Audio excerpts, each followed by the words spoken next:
Round increase round. அதால் first போட்டிருக்கிற அதே செயின் ஸ்டிச்சில் இன்னும் ஒரு டபுள் க்ரோஷெட் போடணும். இந்த ரவுண்டு ஃபுல்லாகவே ஒவ்வொரு ஸ்டிச்சிலையும் 2 டபுள் க்ரோஷெட் போட்டுட்டு வரணும். இந்த ரவுண்டு ஃபுல்லாக இன்க்ரீஸ் ரவுண்டு மொத்தம் 28 டபுள் க்ரோஷெட் நமக்கு இந்த ரவுண்டில் கிடைக்கும்.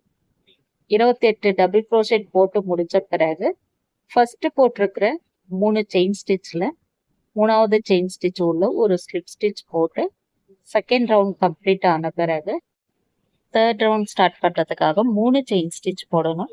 3 செயின் ஸ்டிச் போட்டது ஒரு டபுள் க்ரோஷெட்டாக கணக்கு எடுத்துட்டு பக்கத்தில் இருக்கிற ஸ்டிச்சு உள்ள ஒரு இன்க்ரீஸ்னா ஒரே ஸ்டிச்சு உள்ள 2 டபுள் க்ரோஷெட் போடுறது தான் இன்க்ரீஸ். ஃபஸ்ட்டு போட்டு 3 செயின் ஸ்டிச்சு ஒரு டபுள் க்ரோஷெட் ஆயிடுச்சு.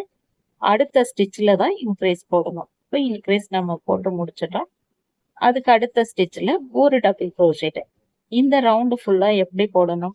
ஒரு டபுள் க்ரோஷெட் போடணும், அடுத்து ஒரு இன்க்ரீஸ், ஒரு டபுள் க்ரோஷெட், ஒரு இன்க்ரீஸ்.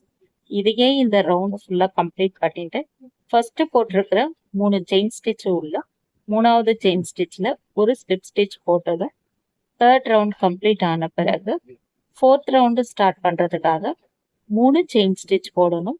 3 செயின் ஸ்டிச் போட்டு முடிச்ச பிறகு